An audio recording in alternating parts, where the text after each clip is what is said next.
이순신이 전라자수사로 부임할 때가 전쟁 나기 1년 2개월 전 아닙니까? 같은 1년 2개월 전에 조정에서는 국론이 하나로 어떻게 정리되느냐면 쳐들어오지 않는다는 것으로 정리가 된다는 말이죠. 가장 큰 이유는 이 소문이 널리 퍼져서 지금도 국민들이 굉장히 혼란스럽다는 겁니다. 벌써 뭐 당황하고 비난 관련한 사람이 생기고 이러니까 나라에서 이 혼란을 수습하기 위해서는 안 오는 것으로 정리해 주는 게 맞다는 어리석은 판단을 하는 거죠. 그래서 성삭기 하고 있는 것도 취소시키고 바로 이때 이순신이 전라자수사로 부임을 하거든요. 자기는 조정의 의견이 어떻든 간에 장수로서의 나라를 지키고 백성을 지켜야 된다는 사랑의에서 나오는 관심과 걱정이 이 사람을 그냥 있게 만드는 거죠.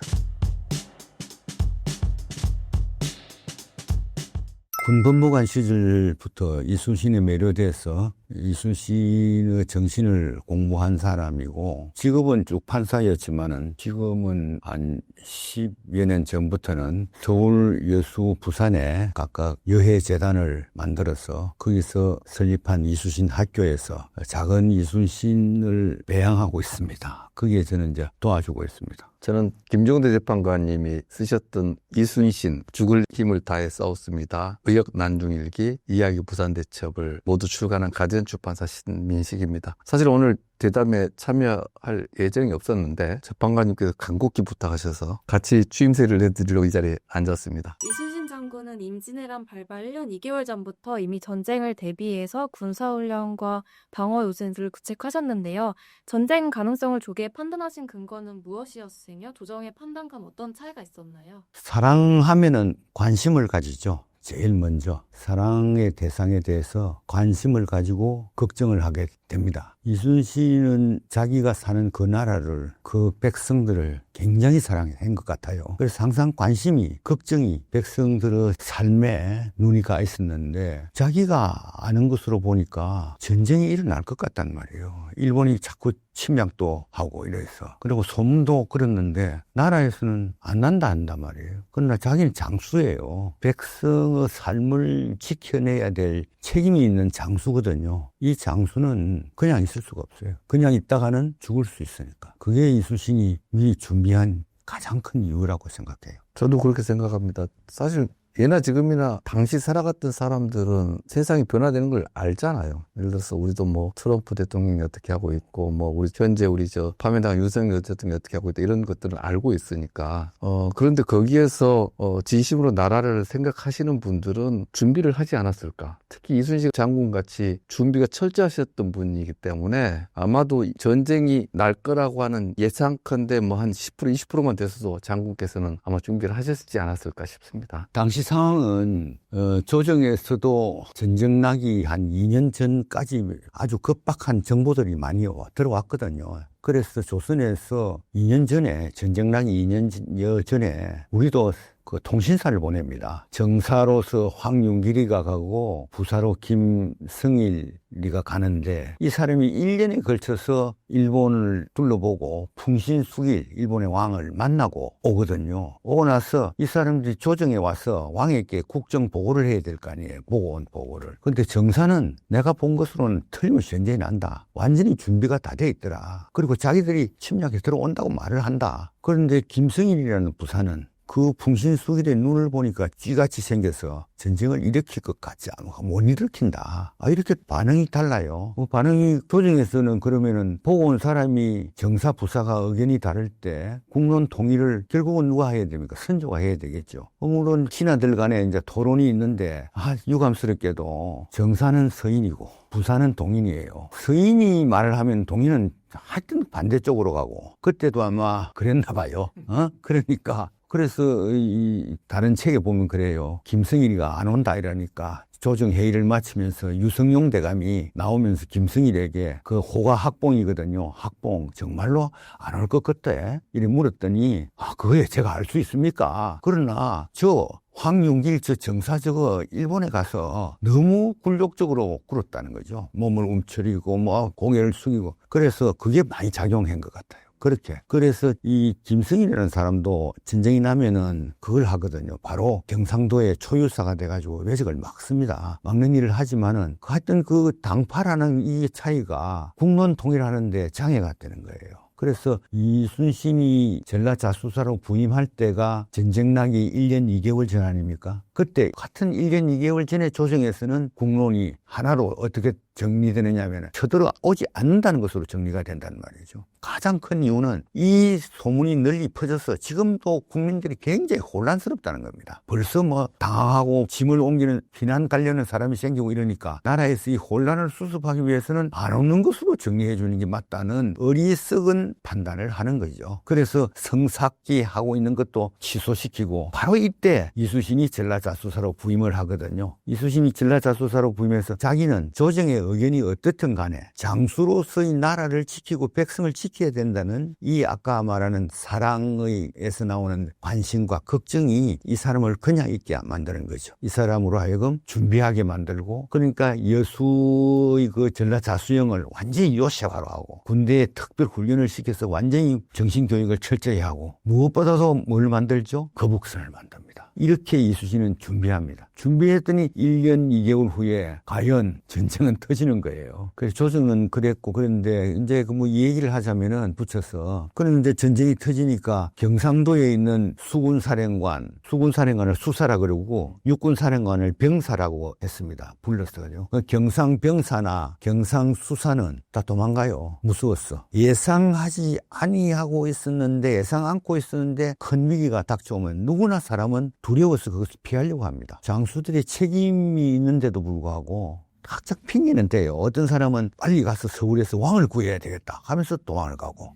어떤 사람은 뭐 게임이 안 되니까 겁이 나서 도망을 가고, 원균 같은 사람은 경상도 우수사였는데 그제 안에 오아포라는 곳에서 수영이 있었는데, 거기서도 경상자수사인 부산의 수영 쪽에 있는 박홍이라는 수사가 너무 까마득하게 오니까, 물론 처음에는 좀 싸울 준비를 합니다. 동네도 갔다 오고 이러는데 도저히 싸울 형편이 안 되거든요. 그러니까 왕을 보호해야 되겠다 하면서 가버리고, 그럼 이 수군은 해체되는 거죠. 그럼 뭐 지금도 부산 수영에 가면은 25병사인가 이래 가서 하인들, 그 민간인들이 죽기로서 싸웠던 그런 흔적들이 있습니다. 지금 군은 다 도망갔어요. 그 다음에 경상 우수영에는 이제 오아포가 있었는데, 그때는 원균도 아마 36척쯤 있었던 것 같아요. 판옥 전선이 이걸 다 가라앉히고 자기 도망가는데 필요한 서너 척만 가지고 도망을 간력하는데, 부하 장수 중에 이울용, 이영남, 이 두 장수가 우리가 한번 싸우고 그래도 도망을 가야 뒤에 할 말이 있을 건데 이게 뭡니까? 이러니까 말은 맞거든요. 그러니까 이미 배는 없애버리고 어쩌면 좋겠느냐, 전라도에 가서 이순신의 도움을 받는 수밖에 없습니다. 그래서 이영남이는 이순신에게 도와주십시오 찾아오니까, 이순신은 왕명이 없지 않으면 전라수군이 경상도를 못 가네,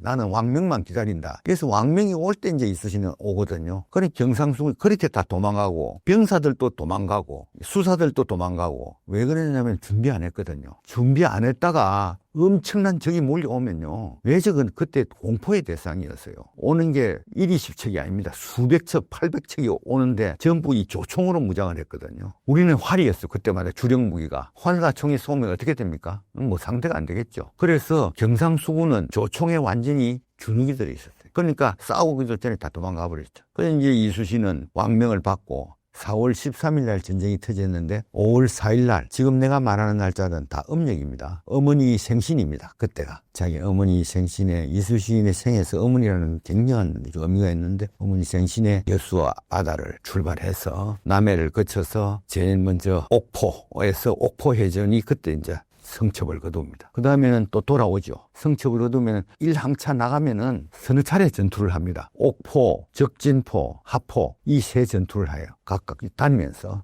그래서 세 번 다 전투를 하고 다시 여수 본령으로 귀환을 하거든요. 보통 걸리는 시간이 한 이틀 가서 한 3, 4일 싸우고 돌아오는데 열흘쯤 걸립니다. 갔다 오는. 한 번 갔다. 그럼 또 준비했다가 그 다음 달 또 나가서, 그 다음 두 번째 나가는 게 이제 나가는 것은 사천, 당포, 당항포, 율포, 이 네 군데를 다니면서 또 적을 찾아서 공격해가지고 적장도 죽이고 마느냐. 그래가 또 성첩을 거두고 두 번째 돌아오고, 이 네 번의 전투 중에서 당포가 해전이 규모나 전략적 의미가 제일 크다 해서 그건 합쳐서 당포 해전이라 그래. 두 번째 나간 거를. 세 번째 나간 것이 이제 한산, 안골포, 이 두 군데서 싸우거든요. 그 중에서는 이제 한산이 크기 때문에 한산 대첩. 그 다음에 다음에 네 번째 나가는 것이 부산에 가는 겁니다. 부산은 외적의 본진이 있었던 곳이거든요. 그러니까 이수신이 한산해전에서 대성첩을 거두었지만은 본진을 격파하는 데는 두려움이 많으니까 23일간 전라 좌우 수군이 여수 본영 앞바다에서 모여서 특별 기동 훈련을 하는 것 같아요. 훈련을 합니다. 그리고 8월 1일부터 8월 23일까지 훈련하고 8월 24일 날 여수 바다를 출발해서 8월 28일 날 부산 가덕도에 도착하고 거기서 1박하고 또 정리하고 2박하고 나서 그 다음 새벽에 부산포로 공격해 가는 게 부산해전. 이 부산까지 해전을 다 마치는 것이 5월 4일 날 옥포해전에서 첫 출전해가 네 번의 전투를 다 항차 전투를 마치는 게 9월 1일 날 부산포 해전이 있으니까 9월 2일이나 3일 날 9월 3일 날 아마 여수로 돌아오셨을 거거든요. 그러니까 이 넉 달입니까? 5달이에요. 약 5달인데 이 5달 중에서 부산해전에서는 특별히 23일간 거의 한 달에 가까운 동안 훈련을 하니까 그거를 빼면은 넉 달이고 하여튼 5개월에 걸쳐서 4번의 전투에서 다 이기고 대성을 거둡니다. 그것을 임진년 이순신의 임진 4대 성첩이라고 그래요. 4대 성첩. 이 4대 성첩을 거두는데 이때까지 우리 이순신을 공부한 여러 사람들은 이 4대 성첩 중에 한산 성첩, 한산대첩이라고 하나 이것만 아주 중요시해요. 그래서 뭐 이순신 하면 한산대첩, 하객진 이렇게 얘기를 하거든요. 그런데 크게 보면요 그렇지 않아요. 저는 이 네 전투는 다 소중한 전투예요. 옥포해전은 우리나라가 수군이지만은 싸워서 첫 승리를 거둔 전투거든요. 그러니까 조선이 부산에 외적이 도착해서 20일 만에 서울이 점령당하잖아요. 그 말은 뭐예요? 뛰어서 20일 만에 서울이 점령당했다는 말은 중간에 어느 누구도 하루 이틀도 못 잡았다는 겁니다. 이렇게 육지가 엉망이 돼 있을 때 수군에서는 첫 전투가 이겨버렸어요. 우리는 한 사람도 거의 다치지도 않았어요. 이런 깨끗한 완성을 거둔단 말이에요. 이게 얼마나 우리 국민들한테 긍정의 메시지를 주겠어요. 희망의 메시지를. 그래서 옥포해전은 첫 전투에서 이겼다는 것은 대단한 의미가 있고 그 다음에는 사천 당포 당항포 율포인데요. 이 내전은 두 번째 처음으로 이순신이 당항포 해전에서 거북선을 동원합니다. 처음에는 거북선이 안 갔습니다. 옥포해전. 두 번째 사천 해전부터 이제 거북선이 들어가고 당포 해전을 마치고 당항포 해전 세 번째 전투로 나갈 때 전라 우수군이 옵니다. 그때부터 이제 끝날 때까지는 전라 우수군, 자수군이 연합 합동해서 경상 수군은 뭐 배가 서너 척밖에 안 되니까 이거는 옳은 군사 없는 장수는 원래 힘이 없거든요. 원규는 그냥 이순신 따라만 다니는 거죠. 이제 같이 큰 작전을 구상은 이순신이 할 수밖에 없죠. 그래서 이제 그 전투도 적장을 여러 죽이고 아주 큰 전투입니다. 사천해전에서는 이순신이 왼쪽 겨드랑이에서 총상을 입습니다. 약 5, 6cm가 어깨를 뚫고 나가는 총상을 입. 이게 만약에 오른쪽으로 2, 3cm만 도왔다면 심장이요. 그렇지 않아요? 죽을 수도 있었습니다. 그 전쟁을 일으키고, 그러니까 중상을 입었거든요. 이순신이 몇 개월간 고름이 흘러서 활을 당길 수 없다. 이런 글을 유성룡에게 보내는 걸 봐서 이 상처가 얼마나 중요했느냐고요. 이 피가 뭐 저 밑에까지 흘렀다는. 그래 놓고도 그러면 사천해전을 마쳤으면 빨리 여수에 와서 치료를 받고 가야 되는데 안 합니다. 아마도 붕대를 메고 잿물로서 씻어가면서 당포에서 싸우는 거예요. 또 치열하게 활을 못 쏘겠죠. 이제 그 다음에 또 당항포에서 또 싸워요. 그 다음에 율포에서 싸우고 적을 눈에 보이는 적을 다 무찌르고 돌아옵니다. 그 다음에 한 보름쯤 있다가 또 한산해전으로 가거든요. 한산해전은 왜 위대하냐, 우리가 많이 왜 그러냐 하면은 이 육군은 승승장구해 가잖아요. 일본 외적들이. 이 바다에서는 싸우는 쪽쪽 친단 말이에요. 그러니까 일본 그 해군 사령관들이 3명이 회의를 한단 말이에요. 이순신을 없애야 되겠다. 우리가 가스 없애야 되겠다. 그래서 와키사카, 가토, 구키 이 세 일본 수장이 모여서 이순신을 죽이기로 하고 이 사람 군대들을 여수로 옮깁니다. 이 사람들이. 부산에서 여수로 제일 처음 와키사카가 70여 척의 전함을 가지고 여수로 갑니다. 이제 그 다음에 와키사카가 제일 공을 세우기 위해서 먼저 나왔고 그 다음에 가토와 구키가 뒤를 이어서 이제 출진을 하고 있습니다. 이순신이 여수에서 정보를 알았어요. 이순신이 아주 정보에 밝은 사람이거든. 정보에 밝아. 야, 저 대군이 온다. 이것을 어떻게 여기서는 그래서 이순신이 대받아치기 위해서 이순신이 그 정보를 알고 갑니다. 그래서 이제 통영에 가면은 그 산양면이라는 그 섬이 있거든요. 그 섬에 가면 당포라는 것이 두 번째 싸워서 이기는 그 당포 해전의 그 성지인데, 두 번째 왔을 때 당포 해전을 그러면 거기에 와서 이제 외적이 어떻게 들어오는지를 가고 있는데, 그 산양산에서 어느 목동, 김천손이라는 목동이 내려와서 적이 견내량에 지금 72척이 정박해 있다는 정보를 제공해 준다고요. 이 정보를 듣고 이수신은 적을 찾아갑니다. 견내량 쪽으로 가서, 견내량에는 좁은 곳입니다. 그게 지금은 거제대교, 통영에서 거제 넘어가는 다리가 그가 견내량이라는 좁은 곳입니다. 그 좁은 곳에서 싸울 수가 없기 때문에 큰 배들이 유인을 해서 한산 앞바다로 몰아내가지고 하객진이라 하는 게 뭐 하객진 하면 이게 그런 거 아닙니다. 하객진이라는 것은 포위해서, 하객 날개처럼 포위해서 적에게 집중 공격을 하는 거거든요. 이 하객진 유사한 이 진정은 이수신이 예진족을 무찌를 때 환경배에서도 많이 쓰고, 그래서 막 사람들은 보통 하객진 하면 이기는 줄 아는데 아닙니다. 그 다른 전투에서는 이수신이 하객진을 필락하다가도 못 핍니다. 그러니까 이제 그때 그 무기들이라는 게 이 요새처럼 이 포격술이 뛰어난 그런 포가 미사일이 가서 쏘는 게 아니거든요. 이 이수신이 1592년도에 있은 일 아닙니까? 1700년도에 나폴레옹이 포술이 뛰어날 때 그때도 포술이 정확하게는 못 갔는데, 이때 200년 전에 무엇이 그랬겠습니까? 그죠? 그래서 이 포가 내가 생각하기는 그래요. 정확하게 날아갈 걸 훈련을 물론 많이 해서 어느 정도는 숙달대가 마치겠지만은, 배가 여러 개 모여있는 중으로 던지면 훨씬 맞을 확률이 크잖아요. 하객진은 그런 거 아니냐. 모아놓고 여기서 포를 쏘면은, 두 개 중에 하나라도 맞으면 깔아앉지 뭐.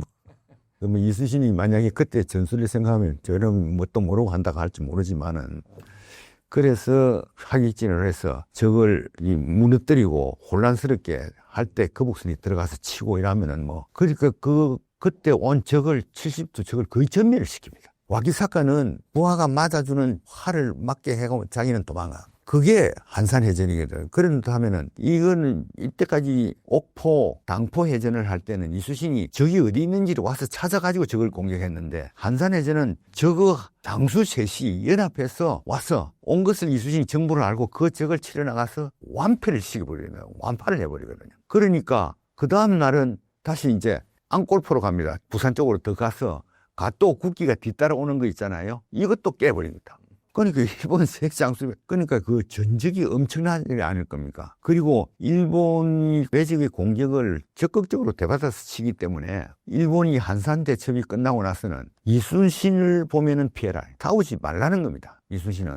이순신과는 바다에서 싸우지 말라. 그러니까 이제부터는 피하려고 하는 거예요. 이제 그 이후로는. 그래서 한산 해전이 아주 중요한 놈이다. 그건 맞습니다. 그 다음에는 네 번째, 그러면 해전은 중요하지 않느냐? 아닙니다. 처음에 이순신이 이 두 번째 해전은 아까 부상을 당해가면서 위에서 그 적장을, 군소 적장입니다만은 여러 적장을 죽이고 엄청난 전과를, 한산보다도 더 많은 적선을 깹니다. 네 번에 걸쳐서. 그렇지만은 그거는 좀 당포해전이라고 하는 건 조금 묻혀있어, 지금 역사에서. 그 다음에 한산대첩은 너무 뜨가 있고. 그런데 이수신이 이제 한산대첩을 마치고 여수로 다시 귀환했을 거 아닙니까? 귀환해서 보니까 이수신한테 자신이 생겼어. 이제는 본진을 격파해버리자. 그런데 여기는 굉장히 두려움이 따르잖아요. 맹진을 하면 한산도 올 때는 200리끼만 오는데 부산은 400리끼를 가야 돼요. 병력도 7, 8천 명이 가거든요. 배가 5, 60척이라면 한 배에 100명, 120명 타니까, 반옥선 배. 적어도 이제 한 7, 8천 명은 된다. 이 7, 8천 명이, 한산도는 1박 2일, 2박 3일 하면 도착하지만 부산은 5박 6일에 도착합니다. 왜 그러면 뭐 노를 저어 가니까. 뭐 바람 따고 또 가지만은 이렇게 가서, 그래서 그 본진을 격파한다는 건 그만큼 어려워요. 그래서 이수신은 부산을 격파해서 전쟁을 끝내자는 생각이 이 장수한테는 들었단 말이에요. 그래서 이제 전라 좌우수군이 여수 앞바다에 모입니다. 이역기가 거느리는 전라 우수군과 이순신의 전라 좌수군이 약 50척의 배가 전라 좌수영 앞바다에서 기동훈련을 한다. 그때 나는 장사진, 부산에서는 장사진을 칩니다. 그 장사진 치는 연습부터 합동훈련의 연습을 했을 것이다. 23일간 그럼 뭐 놀았겠습니까? 모였어. 안 그랬습니다. 그리고 끝나는 날 24일 날 출발을 하거든요. 출발을 할 때 아주 비장하였을 것이라 생각합니다. 한산도를 공격할 때는 한산해전이나 다른 해전에는 사실 적이 몇 척 있는가도 잘 몰랐어요. 한산 해전만 하더라도 당포에 왔을 때 김천성이가 와서 72척입니다는 걸 알았지만 부산에는 500척의 배가 준비해서 정박하고 있다는 것을 이수신이 정보를 알았거든요. 지금 500척의 배를 깨기 위해서 70척의 배가 가는 거예요, 지금. 본부를 향해서. 본부에는 그래도 준비가 다 돼 있을 거 아닙니까? 가는데 땔감과 식량을 다 배에서 싣고 가면서 배에서 먹고 자고 해야 되거든요. 원칙으로. 그 많은 땔감과 그걸 어떻게 다 가지고 가면 군수품 운송도 굉장한 훈련이 필요하다고요. 그거를 가지고 부산까지 가야 되니까. 8월 24일 날 새벽에 여수를 출발해서 8월 28일 날 부산에 도착하는데 배 위에서 그 전날 꿈을 꿨어요. 어떤 꿈을 꿨냐면은 이 내용은 모르는데 흉몽을 꿨어요. 흉몽을. 그 다음날 아침에 배를 타고 나오면서 이수신이 꿈 해석을 다시 합니다. 일기에 그랬었어요. 어젯밤에 흉몽을 꿨는데 다시 생각해보니 길몽이더라. 일기에 그래 적어놨어. 그 심정이 이해되죠. 장수가 기가 죽으면은요 부하들과 싸워 이길 수가 없어요. 흉몽을 꾼 그 얼굴에 그의 기운이 나타나면은 부하 장수들이 힘을 다 잃어요. 이수신이 애써 자기 마음 컨트롤하는 겁니다. 아마 시신을 본 것을 꾸었다면은 그 시신이 우리 시신이 아니고 승리한 적의 시신으로 마음을 바꾸면은 길몽이 될 수 있잖아요. 길몽으로. 그리고 그 일기 마지막에 가덕에 도착했다. 그게 가덕은 부산의 제일 끝에 있는 섬입니다. 거기에서 이제 1박을 합니다. 1박을 하고 그 다음날 부산을 공격하기 위해서는 부산 뒤에 낙동강을 왜적들이 많이 활용하고 있었거든요. 수로로. 낙동강은 부산 쪽으로 바다 쪽으로 오면서 강이 두 가지로 나뉘거든요. 하나는 부산 쪽으로 있는 동쪽의 강을 양산강이라 그러고 서쪽에 흘러내리는 중간에는 삼각주가 되어 있죠. 서쪽에 내려오는 거기에 삼각주 속에 부산공항이 있습니다. 지금 김해공항이. 이쪽으로 내려오는 거를 김해강이라 하는데 양산강과 김해강을 어느 정도 올라가서 적이 없다는 것을 확인해야 된다고요. 그 확인하는 과정에서 장림포에서 적선 8척인가는 6척이 발견하고 다 깹니다. 적선들은 이수신 함대가 오니까 싸우지 못하고 배만 놔놓고 도망가는 거예요. 어디로든 부산으로 갔겠죠. 또. 이 적선을 다 깨고 그 다음에 그걸 이제 장림포 해전이라고 하는데 뭐 해전도 아니죠. 일방적인 우리가 파괴행위. 그런데 배를 한 척 깨고 불태우는 게 그 시간이 좀 걸리는 게 아닙니다. 그래서 다시 이제는 가덕에서 가덕 북변, 이게 아마 동매산으로 추정하는데 동매산 아래서 다시 1박을 합니다. 그 1박을 하면서 내일 부산으로 공격할 작전 회의를 합니다. 작전 회의를 해서 물론 주장은 이수신이고 리더는 버리셨어요. 근데 경상 우수군도 몇 척 가지고 왔고 자수군은 24척 있었을 거고 구수군도 24척. 그 후에 이수신이 또 배를 또 정강해서 한 10척은 더 늘은 배.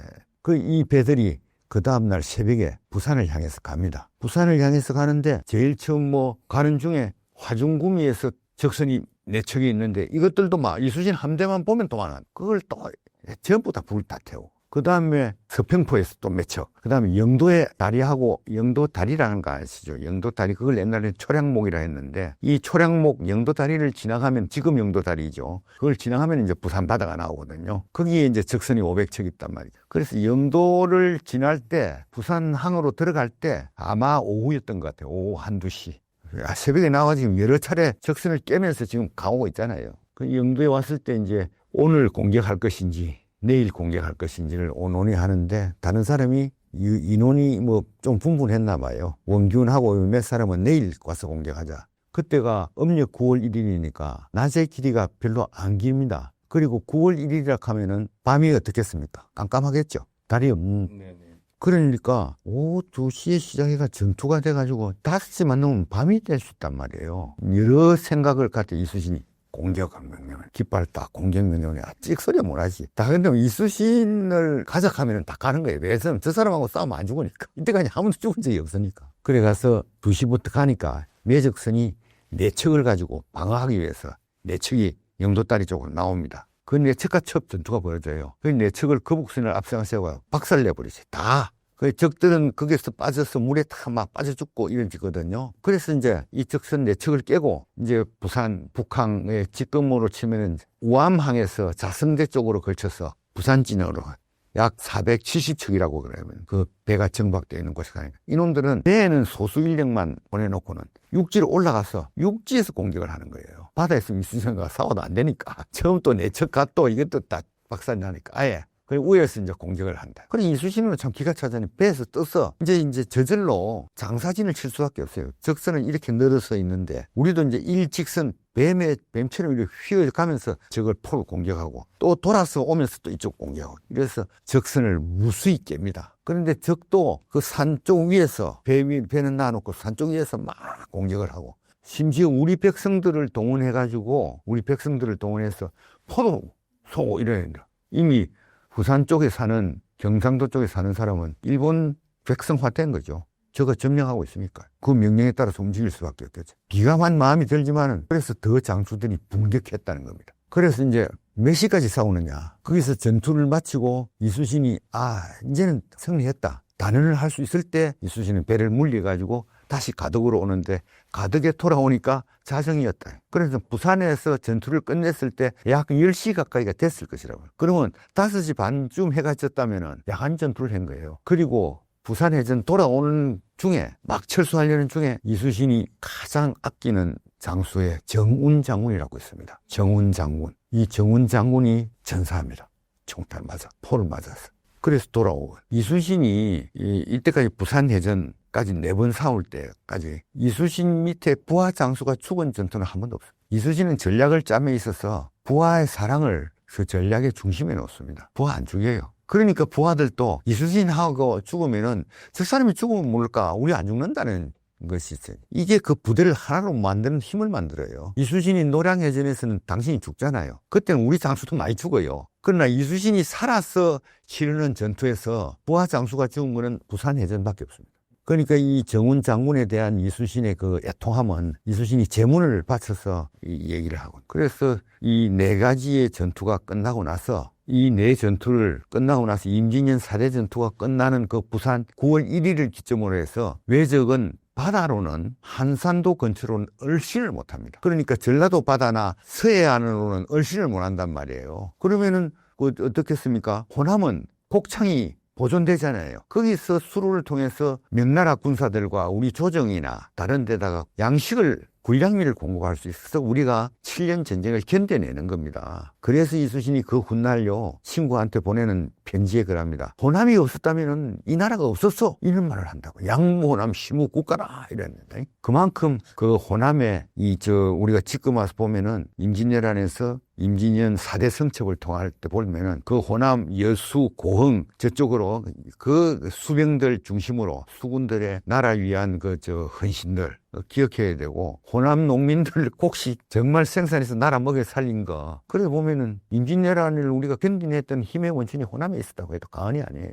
그래서 이제 임진년 그 후로 재건을 완전히 장악한단 말이에요. 재건을 장악하고 나서 그 다음에는 이제 이수신이 다음에 한산도로 여수에서 이진을 합니다. 내건나면은 견내량이라 하는 곳만 탁 지키면은 외적이 다시는 이쪽으로 서해로 쪽으로 진출을 못할 것 같으니까 견내량을 딱 바로 지킬 수 있는 데가 한산섬입니다. 그래서 한산섬으로 진을 옮겨가는 거예요. 그래서 이 임진년의 이 4대 성첩은 한 번도 없어서는 안 될 소중한 성첩이에요. 이 4번 중에 한 번이라도 졌다면은 우리는 바다를 잃어버려요. 4번 다 이겼기 때문에 조선이 바다를 장악하는 거예요. 재해권을 얻는 거예요. 이 재해권을 얻었기 때문에 이 얻은 재해권을 한산도로 가서 이수신이 계속 지켰기 때문에 4년 반, 5년을 나라를 지켜내는 겁니다. 그 다음에는 이제 5년 후에는 정유년이 돼가지고 외와 명가의 강화 협상이 결렬이 되니까 외가 다시 침략해 들어오거든요. 그게 이제 정유재란이라고 하는데 그때는 이미 이수신은 감옥에 들어가 있어. 뭐를 묶어가지고 감옥에 넣었어. 싸우지 않는다고. 그랬는데 이제는 이수신이 없고 원균이가 통제사가 딱 돼 있단 말이에요. 원균은 일본 함대하고 싸워가지고 여러 차례 전투를 하지만은 마지막은 그 칠천량이라는 배전에서 자기도 죽고 조선 장수 다 죽어요. 충청수사 죽고 전라우수사 아까 이역기라는 장수도 죽고 모두가 거의 다 죽고 우리 조선에 우리가 한산해전에서 외적을 거의 섬멸할 만한 역작용 우리가 다 죽습니다. 조선의 바다는 다시 넘어가 버립니다. 그럴 때 이수신은 뭐 하고 있었느냐? 권율 밑에서 초계에서 백의종군하고 있었어요. 뱃슬도 아무것도 없이 계급도 없이 말 먹이고 무 가꾸고 있었어. 무 가꾸고. 물론 걱정은 많이 하고 있었지만 하는 일은 그랬단 말이에요. 그래서 이제 원균이가 이래 됐다. 원수가 권율이거든요. 이수신 뭐 어쩌면 좋겠느냐? 어쩌면 좋겠느냐? 사실 이수신이 감옥 들어가는 데서 권율도 얼추 좀 편을 든 사람들이에요, 다들. 이수신이 너무 교만하느니, 이수신이 이제 감옥에 들어간 이유를 좀 설명을 하면 그것도 이수신이 아주 중요합니다. 왕은요, 어떻게 생각하냐면 조정에서는 이수신은 자꾸 전쟁을 안 하고 한산로만 자꾸 지키려 한다. 좀, 저기 들어오는 것을 좀 부산 쪽으로 가서 막아내면 어떠느냐. 근데 이수신은 부산 쪽으로 가려면은 거제하고 웅포, 지금 진해 쪽에 외적이 수백 대의 전함이 지키고 있다고요. 이것을 공격할 방법이 없어요. 왜 그러면 지키고 있는, 이 사이를 두고 지키고 있단 말이에요. 이 바다를 중간을. 그래서 이수신은 그것은 지금 뚫을 수가 없다. 가면 우리가 백전백패다. 그러니 저기 들어오는 것만 막아서 바다만 지키면 우리는, 이게 견내량 고수 전략이라고 나는 이름을 붙였는데, 이 전략 때문에 바다가 5년간은 지켜졌는데 이것을 이해를 못하는 거예요. 특히 원규는 나는 부산 아파트 나가 바로 적을 칠 수 있다. 이수신은 자꾸 안 쓰지만 이런 식으로 하니까 뭣도 모르는, 군을 모르는 사람들이 온조이를. 그런데 일부 외적은 또 외적대로 이수신이 있으면 안 되겠거든요. 그러니까 이수신 제거 업무를 꾸며요. 요시라라는 간첩을 보내가지고 제거 업무를 보내요. 그래서 소서행장하고 가등청정이 서로 싸우는데, 가등청정이 들어오는 날짜를 소서행장 쪽에서 전해줄 테니까 그때 가서 가등청정을 치시오. 소서행장의 부하 장수 간첩이, 요시라는 간첩이 이 정보를 경상병사인 김우서한테 전하고, 김우서가 조정에 착착 전하니까 조정에서는 때가 왔다, 이제 이수신한테 쳐라. 들어오는 날짜를 알았다, 이래 쳐라. 이수신은 보면 간첩의 말을 믿고 나갔다가는 이게 절대 안 된다. 이 정보에 대해서 믿지를 않았거든요. 그럼 이수신은 안 나갑니다. 그때 이수신은 아주 고민했겠죠. 나가면은 우리 군이 다 죽죠. 저게 게임에 빨리 나가는 거 아닙니까? 안 나가면은 자기가 죽죠. 왕명을 거역한 거죠. 이수신은 그래서 간단히 고민하고 간단히 결론 냅니다. 조선 수군을 살리지. 그 말은 나는 죽어도 좋다. 안 갑니다. 아니나 다를까 잡으러 왔죠. 그래 감옥에 들어갑니다. 감옥에 들어가서 고문도 당하고 무지 신문을 받았는데, 이수신은 그때도, 이수신이 감옥에 들어갔을 때 제일 두려워했던 사람 입장이에요. 이수신 부하 장수들이. 근데 같이 인원해서 안 가기로 했다 하면 다 잡혀 들어가겠죠. 이것은 내가 결정한 것이고, 딱 사건의 전말만 탁 그래요. 아무리 신문을 해도 이수신 한 차가 혼자서 책임을 지는 거예요. 그래 부하 장수들 가족들이 와 살았다. 정예립의 난이 이수신 정읍현감 시절에 일어나는데, 그때 정예립의 난을 수습하면서 1000명에 가까운 사람을 죽입니다. 선조가. 이렇게 이수신처럼 이렇게 이제 자기들은 역적 행위를 했다는 거지. 왕명을 거역했으니까. 이런 행위를 하면은요, 그 부하 장수들 다 공모한 것으로 몰아가 다 죽입니다. 이수신은 그걸 철저히 막아버렸어요. 아무도 부하 장수 다치는 사람. 그래 이수신은 보십시오. 아까 정운 장군 죽었을 때도 얘기했지만, 이수신의 사랑은요, 이수신은 모든 전투를 할 때 이수신의 전략의 최종점에는 나는 사랑이 있다고 봐요. 예컨대 임진년 다음 해에 웅포해전 같은 데는 가서 보면은 배가 한 20척 있는 것을 싸우지는 않거든요. 임진년 다음 해 계산년에는, 그때는 이수신이 가면은 도망가 보니까 배가 20척 있으니까 그거 다 화공으로서 공격해서 다 불살라 버리거든요. 그런데 이수신이 어느 때는요 1분만 불사릅니다. 두세 척은 남겨놔라 그래. 그래서 부하장수가 20척을 불사르면 20척에 공이 생기잖아요. 지금 불사르면 되는데, 던지면 때가 불이 타는데 왜 두세 척을 남길 하느냐. 이수신은 저것까지 만져 불사르면 저놈들이 어디로 가겠느냐. 산을 넘어갈 거 아니냐. 거기에 우리 민가가 있다. 이수신의 종점은 그래서 사랑이 있다는 말이에요. 이 사랑은요, 아까 처음 말씀드렸을 때 처음에 관심에서 시작됩니다. 어떻게 사는지. 그 다음에 걱정합니다. 관심만 있고 걱정 안 하면은 그건 사랑이 시작도 안 되죠. 이수신 일기에 보면은 가물었다. 백성들이 얼마나 힘들어 하겠냐.